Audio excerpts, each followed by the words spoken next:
Hello, everyone, and welcome to today's episode of Seed Speaks. My name is Ashley Robinson, and I'm the editor of the Alberta Seed Guide. Today, I'll be acting as your host. On today's episode of Seed Speaks, we're going to talk about misconceptions of chemical use on crops. And we have a few guests here today to discuss this with us. And I'd just like to say a quick thank you to Ian Affleck and Stuart Smyth for joining us. And for those watching, please don't hesitate to ask any questions you may have for our guests in the chat box. And let's get started with getting to know our panelists. So Ian, can you please tell me a bit about your work at CropLife Canada? Yeah, great. So as you said, my name is Ian Affleck. I'm the Vice President of Plant Biotechnology. So I'm mostly in the seed space, but I also, my background, grew up on a potato farm in Prince Edward Island, studied agronomy and horticulture in Truro and then in Guelph, and did 10 years at the CFIA in inspection. And now with CropLife, kind of working, focused on seed, but also working on the crop protection side as well. So that's my my history working policy, science, and communications across the board. Thank you. And Stuart, thanks so much for being here. Can you tell me a bit more about your research work at the University of Saskatchewan? Sure, Ashley. Yeah, I've been here for 23 years now, and most of my work looks at trying to do a better job of quantifying some of the economic sustainability and various aspects of innovations within agriculture. So chemical, fertilizer, seed technologies. I work on some of the regulations and cross paths with Ian quite often on some of the new regulations and some of the barriers that are delaying some of the innovations. So yeah, I grew up on a farm in Southeast Saskatchewan, and it's fantastic to continue to work with the agriculture sector. Thank you both. So now we're going to get started on questions for the discussion. So first off, I'm just going to throw out a general question, and either of you can answer it, whoever feels like tackling it first. So what do you guys find is the most common misconception about chemical use on crops? And I'm sure there's a lot of answers you could make, but maybe pick the one that you think is most popular or most interesting. A really quick stab. I think one thing is zooming out even farther back from chemical use in agriculture.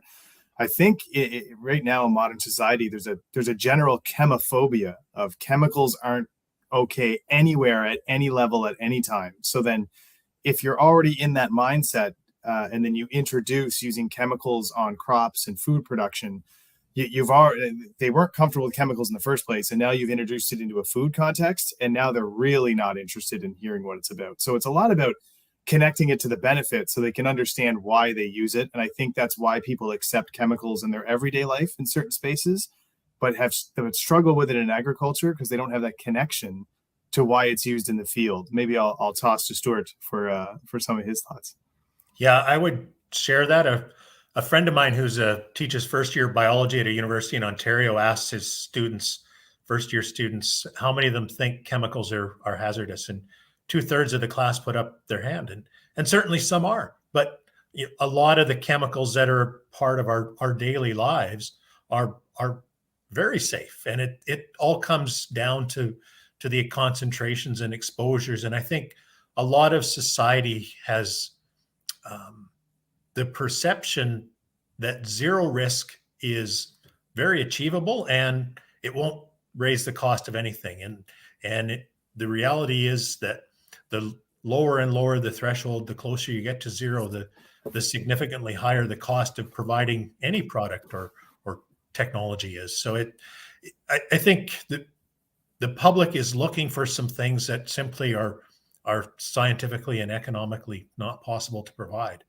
Yeah, and I might add to that, Stuart. I think part of that is one, they haven't had an opportunity to understand about the regulatory regime and how products are ensured to be safe before they're used, how prescriptive labels are, and how farmers are guided, and they understand how to use the products in the field. So it's not just like you get that they're doused or they're drenched in pesticides, and pesticides are expensive, and no matter what crop input you're looking for, everyone's trying to use the least amount possible.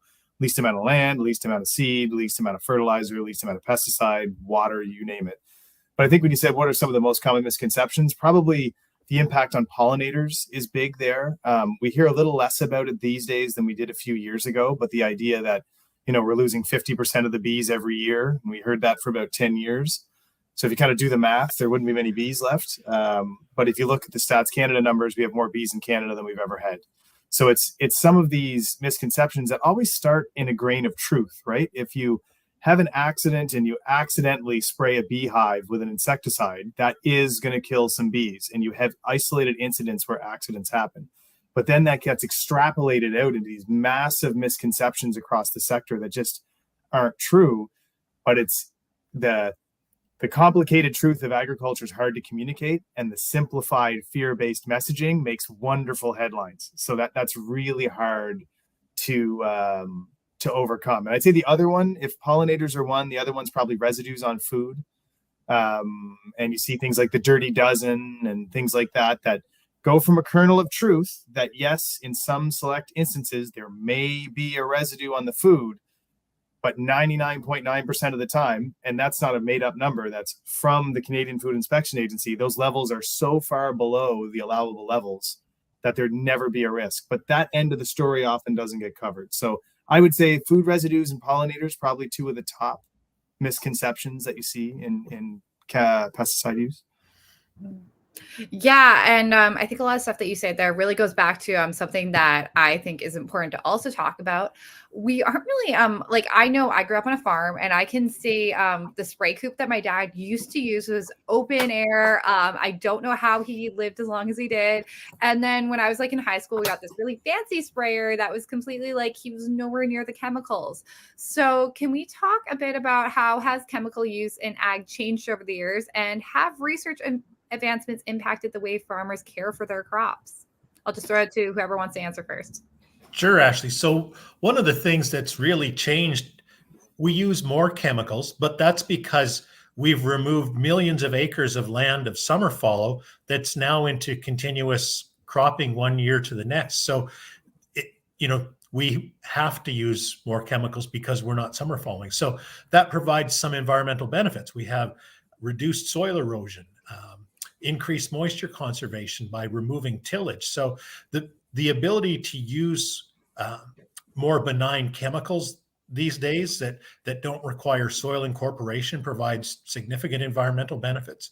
Some of the research we did about 10 years ago looked at canola chemical use in canola, and because the previous chemicals were soil incorporated and with the herbicide tolerant varieties being foliar applied, the environmental impact dropped by just over 50%. So significant benefits are coming and being used by farmers because they're certainly stewards of the environment and of the land, and anything they can do to better preserve their soils.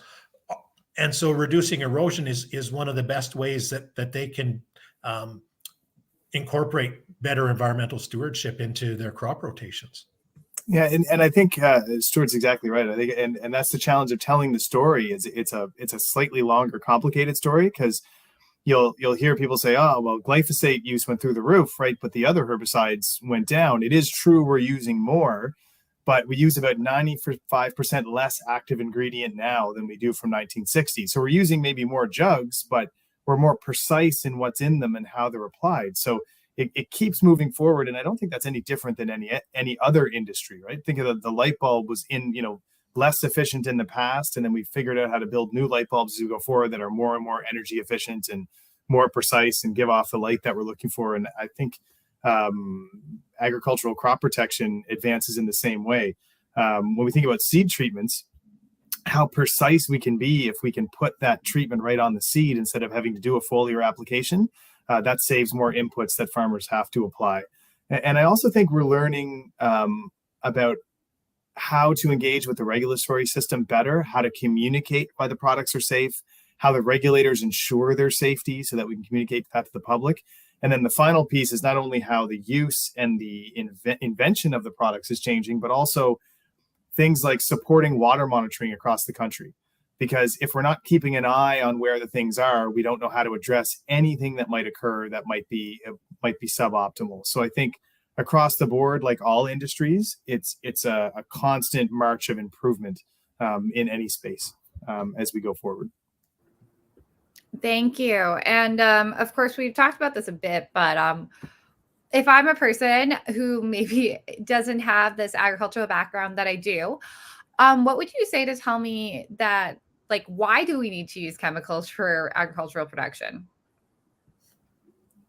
Yeah, I think that one is, and Stuart touched on it a bit earlier. It was kind of, it allowed us to farm land we previously weren't able to farm, to control weeds and insects and pests. And it's pretty devastating if you look at the data. If you didn't have crop protection products available, the amount of food you would lose that you wouldn't be able to get out of the field would be pretty shocking. 61%, 46% less apples, just for one example, if you didn't have access to crop protection products. So there's tens of thousands of pests which are racing to the field to beat that food to our plate. And if you can't keep those things off, diseases, insects, and weeds, you're going to have a really hard time bringing food forward in an affordable way, or you're going to need almost twice as much land to produce the same amount of food. So crop protection, the proper use of crop protection products has been incredibly valuable. I get one story I think of is my dad tells me how he made money when he was a kid. And it was manually knocking Colorado potato beetles off of potato plants with like a wheelbarrow cart that had a big flap on the front. And he would run up the field and it would slap the tops and knock the Colorado potato beetles off. Okay, so that's the before they had access, when he was a kid in the early 50s. Before they had access to modern crop protection products. So that worked because they only had about 2 acres of potatoes. And that's how long it took to do 2 acres. By the time you started over, the Colorados would be back eating again. So it wasn't until they had crop protection products that they could really grow large, efficient plots of potatoes. So it kind of speaks for itself about what is allowed. I think Ian made a good point that, between weeds and insects and plant diseases, Mother Nature's pretty ruthless. She's not the friendly grandmother that's portrayed in a lot of the childhood storybooks. And there was a interesting report out of the Dalhousie Food Lab earlier in the year where they were asking people if they were planning to grow a garden again as part of the COVID response. And half the people that had grown a garden the previous summer said absolutely not. They would never grow one again because they learned just how demanding it is to produce food, even in your backyard, that insects and plant disease are relentless and can wipe out months of hard work and, money spent trying to get tomatoes or vegetables or fruit to your table. And just when it's looking good, it gets lost. And you can also look at when you can keep the cost of production down, then that hopefully that system's more economically sustainable for the farmer, which means they have more opportunities to be environmentally sustainable, and the pesticides can help there too in terms of land use and how you're doing it. But also when we look at like the food inflation we have now, and in no way am I suggesting the pesticides help manage food inflation at the way we're seeing it, but if you think about it, if something costs $2 and there's food inflation, it's better if it costs $2 to produce than $4. So if we can keep that baseline cost of production down, you don't get that multiplication effect when you get into food inflation situations and food security challenges. So it's an integral part of food production, and kind of linking back into that piece of ensuring that they're safe through proper regulatory systems is how the world makes food, not just Canada. This is important across the board. Oh, and the last thing I was going to mention was just food safety. This is something we don't have to think of in Canada because we don't have many of these issues, right? We don't have a lot of food safety issues, but If you look at in African nations who don't have the crop protection products to keep the worms out of their corn, they legitimately do have vomitoxin issues in their corn supply because they can't keep the worms from damaging the cobs of corn. And same as dawn and wheat, right? We don't have a lot of those problems in Canada. We know how to sift the dawn out. We can use fungicides to keep it off the wheat heads, but you go back in history and those are major issues that could have major health problems, but we're just lucky enough not to have those challenges right now. Yeah, definitely. So from listening to you guys and what I know from other information stuff, it really at the end of the day it comes back to food security, which is something that it doesn't matter where you are in the world or who you are. Food security is something that impacts us all. And of course, in the past, we've seen some not so great headlines in regards to some products that we use. And I'm thinking of particularly as the lawsuits against companies such as, previously Monsanto is the ones that developed Roundup, but now, of course, Monsanto is Bayer. So we've seen some lawsuits against companies such as Bayer saying Roundup has caused diseases such as cancer. How does that impact the public, like consumers' perceptions of agriculture? That's a tough one, Ashley. We asked in a consumer survey 2 years ago, sort of what Canadians thought of glyphosate, and most people didn't recognize the name at all. So I think there's a general sense of concern by the public that they hope that their food products have as low a level as chemicals or any residues as possible. And the other aspect that we found is that most people believe that chemicals used today are more toxic than they were 50 or 25 years ago, which, as Ian's mentioned, is the reverse. Chemicals are more benign today and have far lower impacts on anybody, in terms of human health or environmental impacts. So I think these are a couple of areas where the public's concerned, but there's as Ian said, there's this general lack of awareness about the role and contribution that chemicals provide for ensuring that our food reaches our grocery stores as cheaply as it can possibly be. Yeah, and I think it's tricky because it's people's right to sue people for any reason where they think that they've been wronged. So I think that's a core of the judicial system. But a jury of 12 peers isn't a scientific panel, and I think that's the challenge of when scientific issues get adjudicated in civil court. That's not a scientific decision. That's people hearing stories and deciding what they think about it. So I think what's important is that when we see headlines like the glyphosate lawsuits in the States, is that we refer back to things that are said by the Pest Management Regulatory Agency here in Canada and what the scientists are saying about it here and around the world. And science organizations across the world that review pesticides have triple and quadruple reviewed glyphosate. And Health Canada's words were left no stone unturned around the safety of that. And when my friends asked me that, I was like, man, like they got sued and they lost. So clearly glyphosate must be causing cancer. And I said, do you really think that no country in the world would have immediately pulled that off the shelf if that was the case?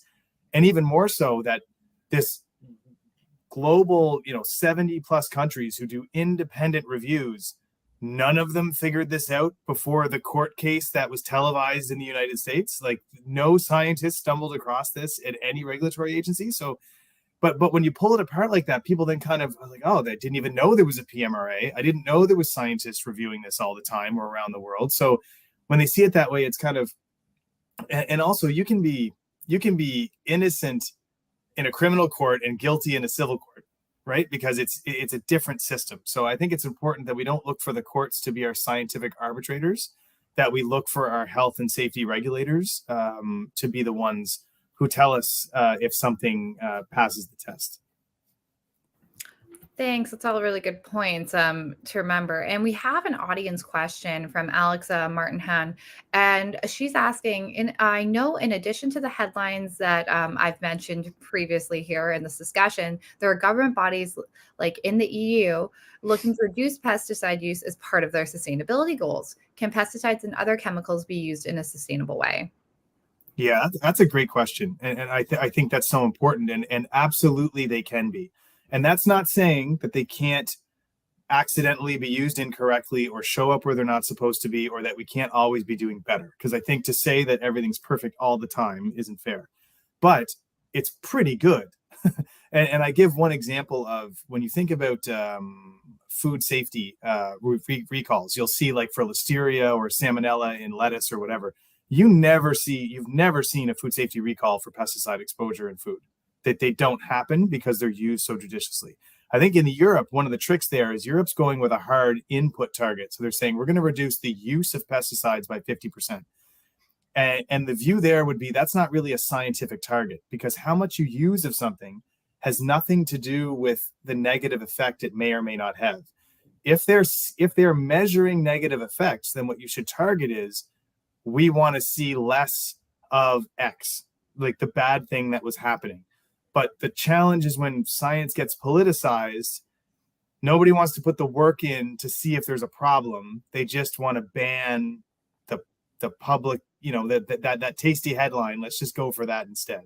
So if there's a problem with pollution, if there's a problem with environmental impact, measure it, identify it, and solve it.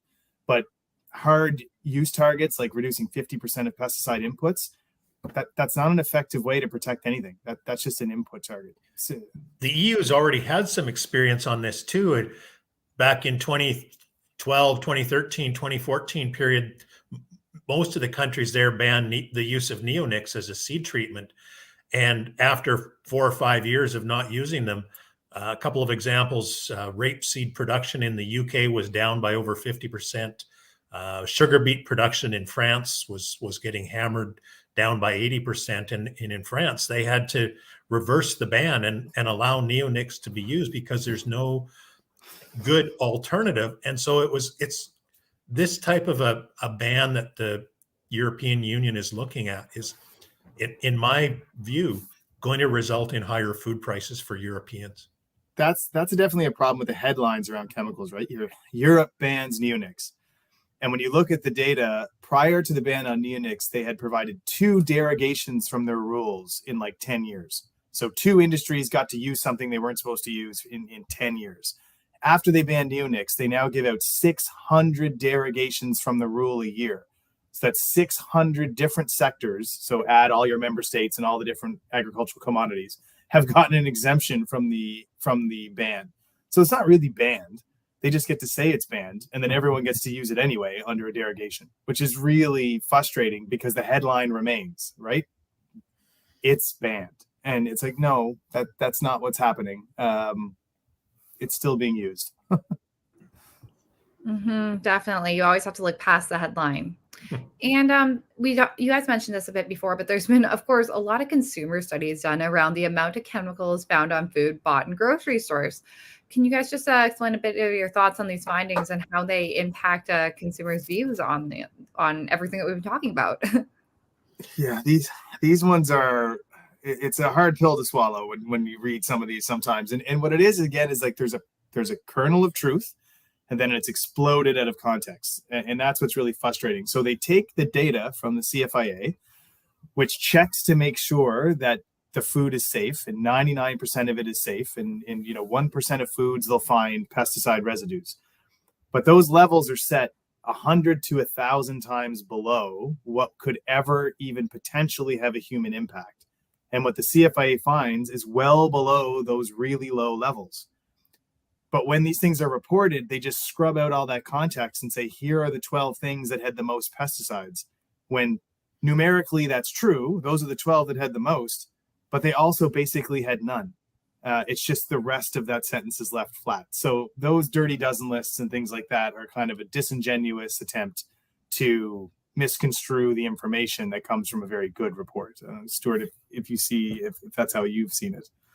Yeah, a lot of it's deliberate misinformation, Ashley. That in the last couple of weeks, I've seen people on social media platforms saying, your strawberries are doused in glyphosate. Well, glyphosate would kill the strawberry plant. There would be no strawberry to sell in the grocery store if it was used. So, these activist opponents to the use of chemicals or the roles of chemicals in agriculture are taking advantage of the public's misknowledge and trying to deliberately misinform them about the safety of food products and the responsible use of chemicals within agriculture, as Ian and I have both mentioned in the last bit. So I think a lot of the public concern is targeted directly to do this by those that are opposed to modern agriculture. Yeah, and the government monitors these exact things. And if there was ever a problem in food where a residue level was unacceptable, that use would be removed from the label. So it's kind of like, it's funny, they're using the reports that are actually checking to make sure things are fine to say things aren't fine. If they weren't fine, the pesticide would be gone. So it's a demonstration that our system works, is that we're checking for these things. Well, and any consumer that is concerned about any of this can go and register with the CFIA to receive any food call, concerns of alarm or recalls, and so they'll automatically receive an email or a text message about product X or Y. And if they have that, they can check in their house and follow whatever procedures are supposed to be done. But this is a good way for people to get a bit of peace of mind that the CFIA will send them directly any concerns. That's a really good point, Stuart. And if people sign up for that, if you ever have someone that asks you that question, say sign up for that recall system, and then they'll notice that you'll never see them for pesticides. It just doesn't happen. You see it for salmonella and listeria and E. coli and undeclared pieces of metal that fell into a can somewhere, but you don't see it for agricultural chemicals. It just doesn't happen. Yeah, and I think that's another good point to go off of there is that Ian, you mentioned about how the labels are updated, and that's something that I think maybe consumers don't always realize. Like we, as an ag reporter, I am constantly typing up a lot of things saying like, hey, this label's being updated, or they're considering updating this label. So is there anything that you guys want to say on that about how the fact that like the PMRA and CFIA are constantly reevaluating these chemicals and stuff? They're never just going to be like, oh yeah, we can use that forever. Yeah, it's a constant system of reevaluation, and it's not just reevaluation with the developer. It's also gathering information from growers and the people who are using it, and saying, oh, how's the use going? Is it being used in the way we thought? Is it performing the way we thought? And then there's that constant circular reevaluation of the products to make sure that things are functioning as was expected. So I think there's constant oversight on this, and I think that's something that's often missed. Is there's the whole regulatory agency that ensures that those products are safe, and those are products that are used on conventional agriculture. All the pesticides used in organic agriculture go through the same safety reviews, and I've had this on each side. I've had to dispel myths in organic agriculture where people will say, well, those pesticides don't go. We don't know if those are safe, and it's like, actually we do know they're safe because they go through the exact same regulatory system that the synthetic pesticides go through. So it's misinformation can come from all angles at times. I remember having that an organic thing where someone was saying, oh, they put manure on their crops and I don't want something with manure on it. And I was like, wait, we all do that. Like that's agriculture puts manure on its fields. So it's misinformation can pop up in any space. And I think it's important to have an honest dialogue. When something's wrong, it's wrong, but we got to make sure we don't look for misinformation in any space. Well, and regulators talk to each other. I mean, our toxicologists are part of global industry, toxicology associations, and they'll have annual conferences and they go and present research. And so regulators can go and be apprised of the latest research and talk to colleagues in, the States, Australia, Japan, or Germany. So they're up to speed on anything that's happening around the world. So if someone is flagging something somewhere, all of the other regulators around the world will know, within 24 hours to keep an eye open for something. Mhm. Well, thank you guys so much for this discussion, but unfortunately, that is all the time we have. So, just a quick first off, I want to thank you, Ian and Stuart, for being here. I really enjoyed talking with you guys, and I learned a lot. I think this discussion was quite well done. My pleasure. Thanks for having us. And for those watching, thank you for tuning in. And if you missed part of today's live stream, don't worry. We'll have it available on demand on Facebook, YouTube, LinkedIn, and of course, our websites. And if you have any questions about the subject or ideas for future topics we should tackle, please send a message to Seed World's Facebook page or feel free to reach out to myself. And next week, we're going to have a special holiday myth special episode. So please tune in and see what myths we're talking about in regards to the holiday season. Thanks and see you soon.